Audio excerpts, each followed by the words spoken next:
नमस्कार दोस्तों, आप सभी का एक बार फिर से स्वागत है जेके आईटी मंत्रा यूट्यूब चैनल में। बार्क प्री एग्ज़ाम के लिए क्लासेज शुरू कर रखी है। नॉन टेक की क्वेश्चन आपको करवा रहे हैं और इसकी एक अलग से प्लेलिस्ट बना दी है बार्क प्री एग्ज़ाम क्लासेज के नाम से। आप जाकर उसे देखिए। इससे पहले हर शाम 6 बजे क्लासेज होती है, तो पहले वाली क्लासेज को ज़रूर अटेंड कीजिए। आपको बहुत कुछ नया सीखने को मिलेगा और सब कुछ आपको पहले से नया सीखने को मिलेगा।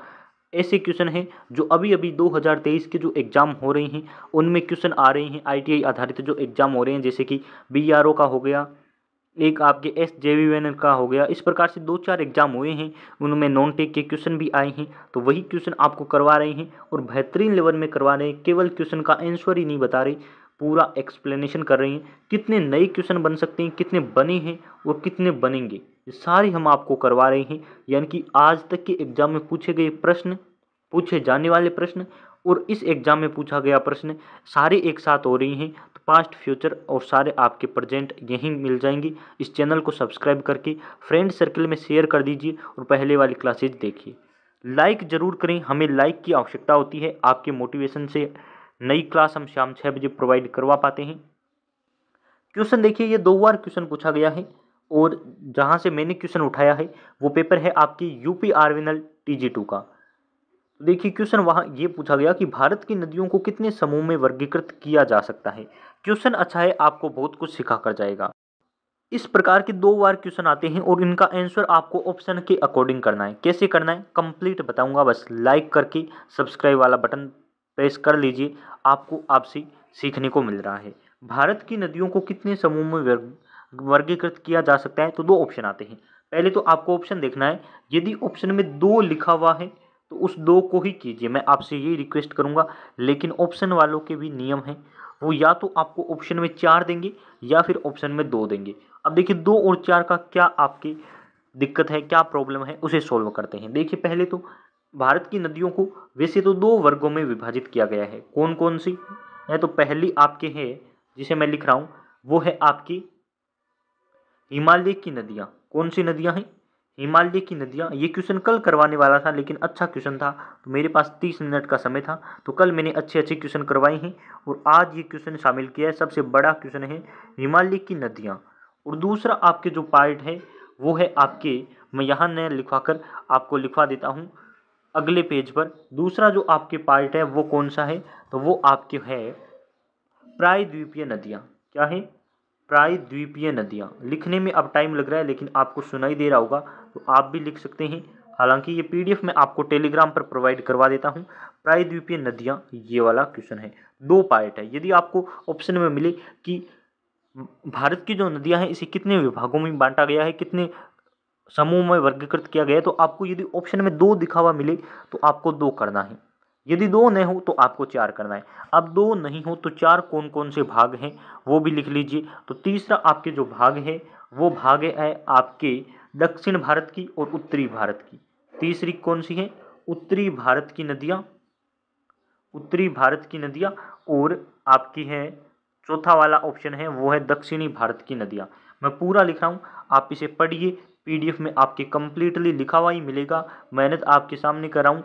दक्षिणी भारत की नदियाँ ये आपकी है। तो 4 भाग आपको ऑप्शन में मिले तो 4 करना है, वरना 2 करना है। अब देखिए क्वेश्चन कल मैंने आपको एक करवाया कि निम्न में से कौन सी नदी आपकी हिमालय की नदी नहीं है। तब आपके ऑप्शन था ताप्ती नदी, इस प्रकार से, तो आपने पढ़ा होगा। तो अब आपको याद कर लेना कि कौन कौन सी नदियाँ जो हिमालय की नदियाँ हैं। तो हिमालय की नदियों के यदि आपसे नाम पूछे तो वो नाम आते हैं आपकी, यदि आपसे नाम पूछ भी ले तो आपको कौन कौन से नाम करने हैं वो आप जरूर पढ़ लीजिए। यहाँ मैं आपके लिए लिखवा देता हूँ। हिमालय की नदियों में आता है A नंबर पर आपकी जो नदी आती है वो है गंगा नदी। कौन सी नदी है, गंगा नदी। फिर आपकी मैं B लिख देता हूँ, B कौन सी नदी है, दूसरी जो आपके नदी है वो है सिंधु नदी, और सिंधु नदी। और तीसरी जो आपकी नदी है वो आप C लिख लीजिए, ब्रह्मपुत्र नदी। ब्रह्मपुत्र नदी आपकी C। यानी कि 3 नदियां हैं जो हिमालय से निकलती है। आपको ऑप्शन में से पूछा जा सकता है कि कौन सी नदी हिमालय से निकलती है, तो 3 नदियां आपके हिमालय से निकलती हैं। अब आपसे ये भी तो पूछा जा सकता है कि कौन सी नदी है जो आपकी प्रायद्वीपीय नदी है, तो निम्न में से कौन सी नदी है जो प्रायद्वीपीय नदी है। तो कर लीजिए, इसका भी आंसर लिख रहा हूँ मैं आपके सामने। थोड़ा सा ये देख लीजिए आप कौन कौन सी नदी है। तो पहली नदी आप लिख लीजिए प्रायद्वीपीय नदी में आता है। इनके बहुत सारे नाम हैं, आपको याद ही करने हैं। पहली तो आएगी आपकी नर्मदा नदी। नर्मदा के बाद आपको नाम ध्यान रखना है, वो है ताप्ती नदी। नर्मदा के बाद कौन सी नदी है? ताप्ती नदी। फिर आपको ध्यान रखना है कृष्णा नदी। सारे नाम मैं आपको लिखवा रहा हूँ, आपको याद ही करने हैं। कृष्णा के बाद जो आपकी चौथी नदी आती है वो है महानदी। ये आपके प्रायद्वीपीय नदियों की श्रेणी है। या फिर आपको पूछा जा सकता है निम्न में से कौन सी प्रायद्वीपीय नदी है, निम्न में से कौन सी आपकी प्रायद्वीपीय नदी नहीं है। फिर आपके पूछा जाएगा कि कौन सी, कावेरी लिख लीजिए। और कावेरी के बाद आप 5-6 नाम जरूर याद रखें, 5-6 नाम ही हैं इनके। गोदावरी नदी, तो आपको मैंने 6 नाम याद करवा दिए हैं। गोदावरी, महानदी, कृष्ण, कावेरी, ताप्ती, कृष्णा, नर्मदा। ये आपकी जो नदियां हैं ये प्रायद्वीपीय नदियां हैं।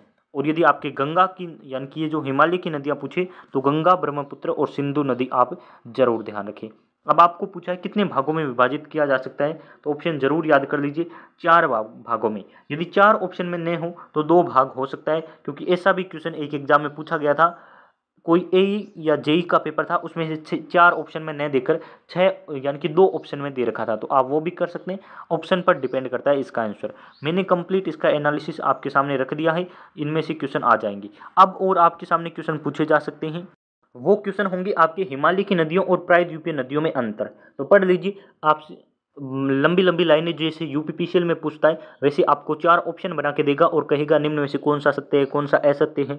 या फिर 4 आपको ऑप्शन देगा, उसमें से पूछेगा निम्न में से कौन सा प्रायद्वीपीय नदी से संबंधित है। 3 होंगे वो हिमालय के संबंधित, और एक आपसे प्रायद्वीपीय का ऑप्शन देकर आंसर पूछ लेगा। एग्जामिनर है, दिमाग पर डिपेंड करता है कि वो कितने इंटेलिजेंट है, उसके आधार पर आपसे क्वेश्चन पूछेगा। हिमालय की नदियों के देखिए, हिमालय पर्वतमाला से निकलने वाली नदियां हैं और ये साल भर बहती हैं। तो अच्छा क्वेश्चन है, आप इसे जरूर पढ़िए। साल भर बहने वाली नदियां हैं, पश्चिमी घाट से निकलती हैं, एक विशेष अवधि में बहती है, यानी कि साल के एक विशिष्ट समय में बहती है। इस प्रकार से याद कर लीजिए। ये चिर स्थायी होती हैं, यानी कि हमेशा बहने वाली नदियां होती है। ये मौसमी नदियां होती हैं, मौसम पर डिपेंड करती हैं। यदि बारिश हुई तो बहेगी, नहीं तो नहीं बहेगी। डेल्टा बनाती हैं, यानी कि ये खुद का डेल्टा बनाती हैं, लेकिन कुछ नदियां डेल्टा बनाती हैं और जबकि अन्य एस्टुअरी बनाती है। तो ये भी जरूर ध्यान रखें, प्रायद्वीपीय का इंपॉर्टेंट है। घुमावदार आकार में बहती है, सीधी बहती है, यानी कि ये ऐसे बहती है और ये घुमावदार आकृतियों में बहती है। तो आप समझ गए होंगे इस लाइन को। इनके जल का स्रोत हिम तथा वर्षा होता है, यानी कि ये जो नदियाँ होती है ये बारिश से भी बहती है और बर्फ से भी बहती हैं। ये केवल वर्षा से बहने वाली नदियाँ हैं। इनकी आकृति वी आकार की घाटी बनती है, वी आकार की घाटी बनती है, और इनके आकार से यू आकार की घाटी बनती है। तो ये भी आप जरूर पढ़ लीजिए। ये सारे अंतर है प्रायद्वीपीय और हिमालय की नदियों में। अब आपसे रिक्वेस्ट है, VK knowledge electrical app download कर लीजिए। वीके नॉलेज इलेक्ट्रिकल ऐप, वहाँ आपको टेस्ट सीरीज मिल जाएगी इसकी जल्द ही। साथ में बार्क का कोर्स भी लॉन्च कर रखा है, आप देख सकते हैं। और भी किसी एग्जाम की तैयारी कर रहे हैं तो इस ऐप को जरूर डाउनलोड करें। आपको इंपॉर्टेंट क्वेश्चन, इंपॉर्टेंट आपकी स्टडी मटेरियल इस चैनल पर मिलते हैं। साथ ही नॉन टेक की एक 700 क्वेश्चन की पीडीएफ हमने लॉन्च कर रखी है, इसी ऐप पर आपको मिल जाएगी, डाउनलोड कर सकते हैं। साथ ही आप हमारा टेलीग्राम ज्वाइन कर लीजिए। टेलीग्राम का लिंक दे रखा है डिस्क्रिप्शन में, वरना JKIT मंत्रा के नाम से आप टेलीग्राम पर सर्च करके इसे ज्वाइन हो जाइए। हर शाम आपको 6 बजे वाली क्लास की पीडीएफ और इंपॉर्टेंट नोटिफिकेशन, रिक्रूटमेंट के नोटिफिकेशन यहाँ पर आपको सेंड किए जाते हैं। डायरेक्ट आप टेलीग्राम से ले सकते हैं, तो इसे जरूर ज्वाइन कर लीजिए। बढ़ते हैं आगे की तरफ। क्वेश्चन है आपके मैथ का क्वेश्चन। वैसे तो मैथ का है, लेकिन जनरल साइंस का क्वेश्चन है, इसे जरूर पढ़िए। ऐसे क्वेश्चन बार्क के एग्जाम में आने चाहिए। NPCIL और बार्क में जनरल साइंस है और साइंस में ऐसे क्वेश्चन बनते हैं। अच्छा क्वेश्चन है, बारीकी से समझाऊंगा, आपको बहुत कुछ नया सीखने को मिलेगा। चलिए शुरुआत करते हैं। क्वेश्चन कह रहा है, एक मोटर है, मोटर व्हीकल है ऑफ 100 kg मास, यानी कि उसका द्रव्यमान कितना है, 100 kg का है, यानी कि आपकी 100 किलो का है। बीइंग एक्सेलरेटेड फ्रॉम 4 मीटर पर सेकेंड, यानी कि 4 मीटर पर सेकेंड से आप इसका वेग है 4 से 8 मीटर पर सेकेंड हो जाता है। What is the increase in kinetic energy during the acceleration, यानी कि आपकी एक्सेलरेशन के दौरान आपकी काइनेटिक एनर्जी में कितनी, आपकी इसे कहते हैं स्थितिज ऊर्जा में कितनी वृद्धि हुई। तो देखिए आपको ध्यान रखना है, 2 प्रकार की ऊर्जाएं होती हैं, या मैं कंप्लीट लिखकर बता देता हूं कौन कौन सी ऊर्जाएं होती हैं। एक तो होती है, इसे आप कहते हैं गतिज ऊर्जा।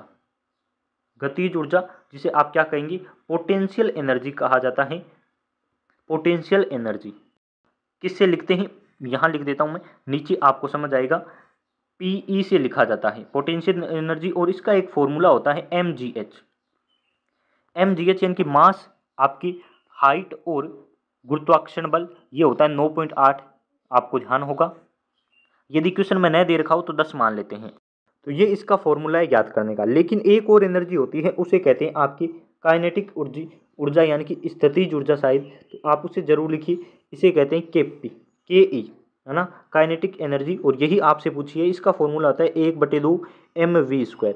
m यानी कि मास, v यानी आपकी जो वेग है और उसका स्क्वायर। तो देखिए अब आपसे पूछा है कि पहले था 4 मीटर सेकंड, उसके बाद 8 मीटर पर सेकंड हो जाता है, तो कितनी आपकी उसमें वृद्धि हुई है एनर्जी में। तो पहले आप पहले का निकालिए। पहले यदि आप काइनेटिक एनर्जी निकालेंगे, के ई निकालेंगे, तो आपके फॉर्मूला बन जाएगा 1/2 m आपके मास सेम है, 100 किलोग्राम दे रखा है। पहले आप v था आपकी 4 मीटर पर सेकंड, तो 4 का स्क्वायर कर दीजिए यानी कि 4 × 4। फिर आप कहेंगे कि कट कर देते हैं इसे 2 से, फिर 2 आपके हो जाएगा 200 और फिर हो जाएगा 800। यानी कि पहले जो आपकी एनर्जी थी वो कितनी थी, 800 आपकी एनर्जी थी, आपको पता है। अब देखिए फिर आपकी आया है 800 जूल, लिख लीजिए। अब दूसरा आपको निकालना है सेकंड बार, उसमें होगा आपकी 1/2 m कितना है, तो 100 आप कहेंगे सेम है। फिर आपकी वेग में परिवर्तन आ गया है, अब हो गया वेग 8, यानी कि बढ़ेगी, कितनी बढ़ेगी, तो आप कहेंगे इसे काट लेते हैं 4 बार में, और 800 का 400 आपके हो जाएगा 3200, यानी कि अब हो गई 3200 जूल। अब आपको पूछा है कितनी वृद्धि हुई है, तो कितनी वृद्धि यानी कि आपको पूछना है, अंतर लिखना है आपको दोनों का। तो आप कहेंगे 800 से 3200 हुआ है, यानी कि वृद्धि हुई है आपकी 2400 जूल की। तो आप कर देंगे इसे डायरेक्ट, 3200 में से 800 घटा दीजिए, 2400 जूल की इसमें वृद्धि हुई है। डायरेक्ट आपको इस प्रकार का फॉर्मूला लगाना था। और यदि आपको फॉर्मूला याद है तो आपको लिखने की आवश्यकता नहीं है, डायरेक्ट आप अपने माइंड में भी कर सकते हैं। काटापीटी का छोटा सा सवाल था, आई होप आप समझ गए होंगे। नेक्स्ट क्वेश्चन है, Jeswin Aldrin who broke the national record at AFI national games competition belong to which state. ये क्वेश्चन इंग्लिश मीडियम का है, इंग्लिश में पेपर आया था, लेकिन मैं हिंदी में भी आपको समझाऊंगा, आप डायरेक्ट इसे सुन सकते हैं। तो इसमें आपको पूछ रहा है कि जेसविन एल्ड्रिन है जिसने नेशनल रिकॉर्ड तोड़ा है AFI का। तो AFI आपको फुल फॉर्म इसकी ध्यान रख लेनी है। एथलेटिक आपकी जो है उसमें हिंदी में भी आपको मैं बता रहा हूँ क्या होती है, भारतीय एथलेटिक्स आपकी एथलेटिक्स महासंघ। मैं पूरा लिख नहीं पा रहा हूँ लेकिन आप समझ गए होंगे। तो ये इसकी फुल फॉर्म है, लेकिन पूछी नहीं जाती है। जनरल अवेयरनेस में फुल फॉर्म कम ही पूछी जाती है। यदि ऐसे फाउंडेशन की और महासंघ की यदि इन्होंने फुल फॉर्म पूछना शुरू कर दिया तो क्वेश्चन इंपॉर्टेंट आपसे नहीं पूछे जाएंगे। तो ये कह रहा है कि इन्होंने रिकॉर्ड तोड़ा है, वो किस स्टेट से हैं, यानी कि किस राज्य से हैं। तो तमिलनाडु राज्य से हैं, और अभी ये 2023 का है, लेटेस्ट क्वेश्चन है, अभी अभी एग्जाम में पूछा गया है, जरूर पढ़ लीजिए। इस प्रकार के क्वेश्चन में आपको और क्या बताया जाए, जेसविन एल्ड्रिन 21 वर्ष के हैं और इन्होंने जंप्स कंपटीशन में इसे तमिलनाडु से नेशनल रिकॉर्ड तोड़ा है। तो आप जरूर पढ़ें इनके बारे में, और भी जितनी भी डिटेल है वो आप इंटरनेट से ले सकते हैं।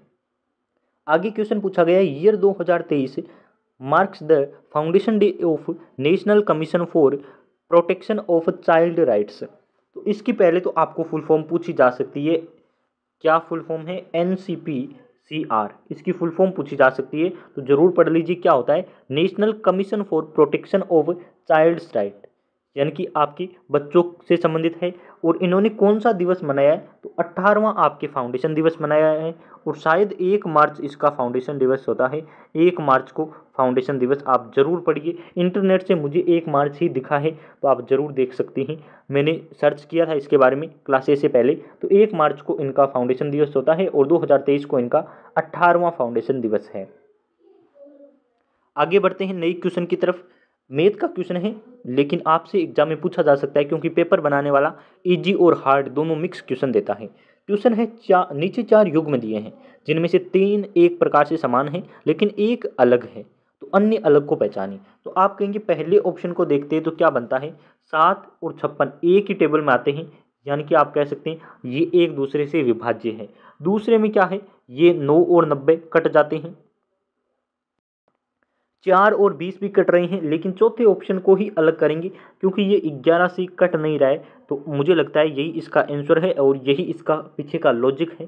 कि एक दूसरे से कट रही हैं, विभाज्य हो रही हैं, लेकिन ऑप्शन नंबर डी विभाज्य नहीं हो रहा है, यानी कि ये अलग है। ऐसा क्वेश्चन पूछा जा सकता है ताकि कमज़ोर बच्चे भी प्री एग्जाम को पास करें, और एग्जामिनर भी चाहेगा कि प्री एग्जाम को लगभग अच्छी खासी मात्रा में आप सब पास कर लें, तो सभी पास कर जाएंगे, ऐसा क्वेश्चन बनाएगा। जाकिर हुसैन से एक क्वेश्चन पक्का आता है, और वो क्वेश्चन पहले मैं आपको लिखवा देता हूँ।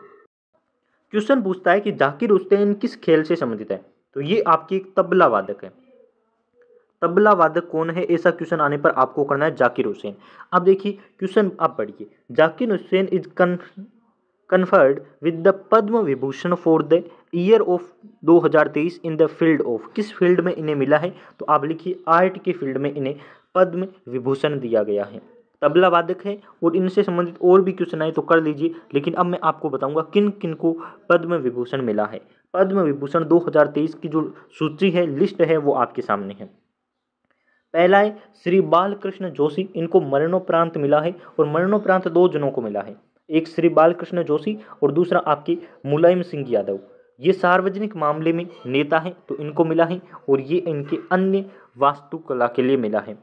जाकिर हुसैन को कला क्षेत्र में मिला है, और यही डायरेक्ट आपसे क्वेश्चन यहाँ पूछ लिया है, किस फील्ड में मिला है, कला क्षेत्र में। बच्चा इंग्लिश मीडियम का था, तो उन्होंने मुझे इंग्लिश का पेपर सेंड किया। यदि किसी ने पेपर दिया है SJVN का, तो उसके हिंदी में पेपर था, तो हिंदी और इंग्लिश का पेपर आप समझ सकते हैं। इनको कला में मिला है। श्री SM कृष्णा को सार्वजनिक मामले में, और मरणोपरांत एक और मिला है, आप देख सकते हैं किसको, श्री दिलीप महालनोबिस को चिकित्सा में मिला है। तो ये क्वेश्चन आपके पूछा जा सकता है, दिलीप महालनोबिस मरणोपरांत मिला है, और वो भी चिकित्सा के क्षेत्र में। श्री निवास वर्धन को विज्ञान और इंजीनियरिंग में मिला है, तो इसे जरूर पढ़िए। अभी ये वाला क्वेश्चन आपसे पूछा गया है, तो इसका आंसर भी आपके डायरेक्ट है। मैंने आपको बता दिया कि कला के क्षेत्र में इनको मिला है, और एक तबला वादक है। इसके साथ ही आपके तबला वादक जाकिर हुसैन, इससे संबंधित एक दो और क्वेश्चन आते हैं, वो भी नोट कर लीजिए। जैसे कि क्वेश्चन आपसे पूछा जा सकता है बिस्मिल्लाह खां, तो यहाँ आपको मैं लिखवा रहा हूँ, बिस्मिल्लाह खां आपकी किस से संबंधित है, तो आप लिख लीजिए कि वह शहनाई वादक है। तो यहाँ लिख दूँ आपके लिए शहनाई वादक। फिर यदि आपसे क्वेश्चन पूछे कि संतूर वादक कौन है, तो आपकी शिव शंकर शर्मा और भजन सोपारी। तो मैं यहाँ लिख रहा हूँ, आपकी जगह पड़ी है कि आपकी शिव शंकर शर्मा और भजन सोपारी आपके हैं, वो क्या है, भजन सोपारी। एक साथ नाम लिख देता हूँ तो कि आप समझ पाएंगे। भजन सोपारी, ये आपके दोनों ही संतूर वादक हैं, तो आप इन्हें भी जरूर ध्यान रखें। इनकी वाद्य यंत्रों से संबंधित क्वेश्चन आ सकते हैं। जाकिर हुसैन आपके तबला वादक है, और सितार वादक पूछा जाता है रविशंकर, तो आप जरूर लिखिए सितार वादक कौन है, तो आपके पंडित रविशंकर। पंडित रविशंकर आपसे ये भी पूछे जा सकते हैं। अब मैंने अपनी राइटिंग में लिख दिया है, आप इसे ज़रूर पढ़ लीजिए। PDF में आपको आसानी से समझ आ जाएगा, और PDF हमारी टेलीग्राम पर मिलेगी। क्वेश्चन है, what is the name of earth observatory satellite jointly launched by ISRO and NASA which was sent into space in फरवरी 2023। अब आप देख सकते हैं, यदि करंट के क्वेश्चन आएंगे ना, तो इससे बाहर क्वेश्चन नहीं हो सकते। 2023 फरवरी का लेटेस्ट क्वेश्चन है। इसरो और नासा ने एक जॉइंट सैटेलाइट लॉन्च किया है, उसका नाम है आपकी अर्थ ऑब्जर्वेटरी सैटेलाइट। तो कौन सा है, उसका नाम आपसे पूछा गया है, निसार है। ये आपको ध्यान रखना है, निसार हिसार इस प्रकार से ऑप्शन दिए, निसार आपको ध्यान रखना है। अब आपसे कुछ और बातें भी ध्यान रखनी है, वो मैं आपसे पूछूंगा कि इसरो की स्थापना कब हुई, ये आप जरूर बता दीजिए। इसरो के अध्यक्ष कौन है, वो मैं आपको बता देता हूँ। यानी कि आप हमें कुछ बताइए, हम आपको कुछ बताएंगे, तो आप जरूर लिख लीजिए सोमनाथ इसके अध्यक्ष हैं। और कब बने थे, तो 12 जनवरी 2022 को इसके अध्यक्ष चुने गए थे, आपको याद होगा। इसरो की फुल फॉर्म आपको सभी को पता है, लेकिन इसरो की जो है स्थापना वो जरूर बताइए, पूछा जाता है बार बार क्वेश्चन, पढ़ लीजिए और बता दीजिए। अब आपको निसार के बारे में ध्यान रखना है, तो निसार है आपके नासा और इसरो के वर्ड से ही बना है। आप समझ रहे होंगे, निसार एक प्रकार से इनके नाम से ही बना है, कहीं न कहीं ऊपर नीचे अल्फ़ाबेट को करके सेट किया गया है। सिंथेटिक एपर्चर रेडार है आपके एक प्रकार का, जो 2023 में लॉन्च किया गया है। इसका उद्देश्य देखिए पूछा जा सकता है, इसका उद्देश्य उन्नत रडार इमेजिंग का उपयोग करके भूमि की सतह में परिवर्तन का वैश्विक माप करना। फिर आपसे पूछा जा सकता है निसार ध्रुवीय क्रोस्फियर और हिंद महासागर सहित सभी भूमि द्रव्यमान पर अवलोकन के लिए इसरो और अमेरिका की एजेंसी नासा के बीच संयुक्त पृथ्वी अवलोकन मिशन है। अर्थ ऑब्जर्वेटरी आपको अभी अभी मैंने बताया है मिशन है। नासा के बारे में यदि क्वेश्चन पूछे तो इसकी स्थापना हुई थी 1 अक्टूबर 1958 को, और हमारे 1958 को किसकी हुई थी? डीआरडीओ की। डीआरडीओ की स्थापना आपको याद है ना, 1 जनवरी 1958 डीआरडीओ की स्थापना। इसके समीर कामत अभी अध्यक्ष हैं, जरूर पढ़िए। अब देखिए मुख्यालय इसका वाशिंगटन डीसी में है और संयुक्त राज्य अमेरिका का है। आपकी रिसर्च इंस्टीट्यूट आप मान सकते हैं, और है इसका संस्थापक कौन है आपसे पूछा जा सकता है, तो आइजनहावर इस प्रकार से इसका नाम है। हालांकि इससे क्वेश्चन आपके एग्जाम में नहीं आएंगे, लेकिन आपकी नासा की स्थापना पूछ सकता है, इसका मुख्यालय पूछ सकता है, इससे ज़्यादा क्वेश्चन तो वो भी नहीं बना सकता। आगे बढ़ते हैं। मैथ का क्वेश्चन है, the cost of an item decrease from 16/2/3 to 13/1/3, find the percentage decrease in the cost. Easy question है, इंग्लिश में है तो आपने स्किप कर दिया होगा, मैं आपको समझाता हूँ क्या है। एक कॉस्ट है, एक प्राइज है, इसकी कॉस्ट पहले थी आपकी 16/2/3 रुपये। अब इसकी कमी हो गई, यानी कि कॉस्ट गिर गई, यानी कि इसके प्राइस कम हो गया, और अब जो वर्तमान में प्राइस है वो है आपके 13/1/3। तो वो आपको पूछ रहा है कितने परसेंट का इसमें कमी आई है, या कितना परसेंट इसकी जो कॉस्ट है वो नीचे गिरी है। तो आपको परसेंटेज में पूछा है। मैं आपको पहले तो इसे सोल्व करना सिखाऊंगा। इसे सोल्व करके लिख लीजिए ये क्या है। तो सोल्व करके जब आप लिखेंगे तो आप कहेंगे इसको 3 से ऊपर गुणा कर देंगे, यहाँ गुणा हो जाती है और ऊपर आपके हो जाता है, यानी कि इसको भिन्न में लिखते हैं तो 50/3 आपके सामने आता है। इतनी आपको मैथ तो आती होगी, 50/3। और यदि इसे आप तोड़कर लिखते हैं तो 39 और 41/3। अब आपको देखना है इनके बीच अंतर कितना है। तो अंतर यदि आप निकालते हैं तो आप कहेंगे कि पहली आपकी 50/3 थी और अब 40/3 हो गई, यानी कि रुपए में कितना गिरा है। तो आप रुपए में अंतर निकालने के लिए कह सकते हैं 50/3 में 40/3 को माइनस कर देते हैं, तो आपकी कितने आएगा, तो आप कहेंगे 10/3 की कमी आएगी। जरा सी बात है। तो ये आपकी कितना रुपए में कितना गिरा है, तो आप कहेंगे रुपए में 10/3 रुपये ये डिक्रीज हुआ है। अब इसका परसेंट निकालना है, तो इसका परसेंट निकालने के लिए आपको एक काम करना है। पहले कितनी प्राइस थी, तो आप कहेंगे पहले थी आपकी 50/3 और गिर कितनी गई है, तो मैं ऐसे लिख देता हूँ 50/3 पहले थी और अब गिर गई है 10/3। और 10/3 आपकी कितना प्रतिशत है, तो आप इसे डायरेक्ट कर सकते हैं कि 50/3 का y प्रतिशत है, कितना है आपकी y प्रतिशत। तो इसे y/100 लिख दीजिए, इजी रहेगा। y/100, 50/3 का y/100 बराबर आपकी कितना हो गया, 10/3। यानी कि आपको प्रतिशत निकालना है और प्रतिशत को मैंने यहाँ y माना है। तो 50 का इतना प्रतिशत आपके 10/3 है, मैंने ऐसा लिखा है। अब आप जब y की वैल्यू निकालेंगे तो आप कहेंगे 10/3 इंटू 3 आपके 50 इंटू आपके 100। समझ गई ना, मैथमेटिक लगाई है मैंने और कुछ नहीं किया। डायरेक्ट इसे कट कर सकते हैं और आप इसे कहेंगे 20, यानी कि ऊपर आपके जो वैल्यू बची है वो 20, यानी कि 20% आपकी कमी आई है। अब आपने कहा यहाँ घटाया क्यों, यदि नहीं घटाते तो आपके 80% आता, और 80% वो अभी प्राइज लग रहा है और 20% की प्राइज में कमी हो गई है। तो मैंने इजीली एक एक स्टेप आपको समझाया है। यदि आप कमजोर विद्यार्थी है तब इस क्वेश्चन को कर पाएंगे। नेक्स्ट क्वेश्चन है, what will the fraction obtained by the simplifying the following expression. अब देखिए इस प्रकार के क्वेश्चन को पढ़ा नहीं जाता। इस प्रकार के क्वेश्चन में डायरेक्ट बोर्ड मास का रूल लगाया जाता है और सोल्व करते हैं। बोर्ड मास का नियम लगाओ, और बोर्ड मास का नियम क्या कहता है आपको पता होगा। बोर्ड मास का नियम डायरेक्ट इसे लगाइए और आंसर आ जाएगा। बोर्ड मास का नियम कहता है पहले ब्रैकेट सोल्व करो। तो पहले मैं ये वाला ब्रैकेट सोल्व करूंगा, क्योंकि ब्रैकेट पहले सोल्व करना होता है, फिर हम बाहर मल्टीप्लाई करेंगे। तो जब मैं इसका एलसीएम लेता हूं तो मेरे पास आता है 24, और फिर आपकी आता है 8 और 2 16, और फिर आपके आता है 3 7 21। इसे जब मैं ऐड करता हूं तो 17 और 20 आपके हो जाते हैं 37/24। यानी कि मैं कह सकता हूं इस ब्रैकेट की जगह मेरे पास क्या आ गया है, तो 37/24 जो मैं यहाँ लिख रहा हूँ वो मेरे आ गया है।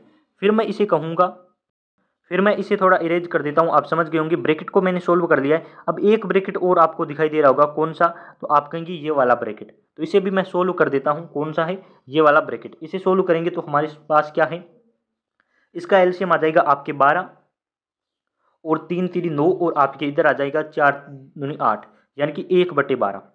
तो इसकी जगह क्या आ गया है, तो आप कहेंगे 1/12, जो मैं यहीं लिखे रहूँगा 1/12। अब देखिए ऊपर क्या हो जाएगा, ब्रैकेट आपके दोनों सोल्व हो गए हैं, लेकिन एक ब्रैकेट और है। कौन सा ब्रैकेट है, तो आप कहेंगे ये वाला ब्रैकेट। तो इसे भी सोल्व कर देते हैं। 1/12, 1/12 भाग, जो भाग का निशान है वो वाला 1/4 इंटू 21। तो पहले आपको भाग करना होता है, और आप भाग कैसे करेंगे। अब देखिए यहाँ भाग का निशान है, तो आपकी ये संख्या किस प्रकार लिखी जाएगी।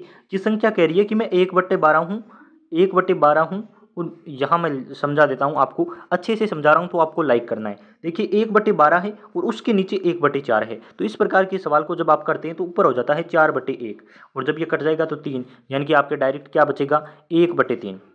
तो इस पूरी संख्या की जगह आप लिख सकते हैं 1/3, है ना। और 1/3 यहाँ मैं इसे हटा के लिख रहा हूँ 1/3। अब 3 इसे काट देगा 7 बार, यानी कि इस पूरे की जगह क्या आ जाएगा, तो आप कहेंगे इस पूरे की जगह आ जाएगा आपके 7। तो मैं 7 लिख दूँ एक बार पूरा इरेज करके। अब देखिए आपके आ गया है 7, यानी कि इस पूरे की जगह क्या आ गया है, 7। अब आपको ध्यान रखना है, बाहर ये रही, इधर भाग और है, तो इसे भाग कीजिए। भाग क्या कह रहे हैं, आपकी 8/25 भाग आपकी 37/15। जब भी इस प्रकार की संख्या हो ना, तो एक काम किया करो, ये 37/15 है ना, इसे आप उलट दिया करो और भाग की जगह गुना लगा दिया करो। 37/15 को 15/37 लिख सकते हैं। अब देखिए आपके क्या हुआ है, ये आपके 3 बार में जाएगा, ये आपके 5 बार में जाएगा। अब ये आपको ध्यान रखना है, पहले वाले ब्रैकेट की जगह हमने क्या रखा है, यहाँ मैंने लिख रखा है, वो रहा आपके सामने, इसे मैंने लिख रखा है, मैंने आपको पहले ही दिखा दिया था, ये लिखा हुआ है, ये आपके पहले वाले की जगह है, पहले वाले की जगह है। उसके बाद इंटू का निशान, तो हम यहाँ लगा देते हैं इंटू का निशान।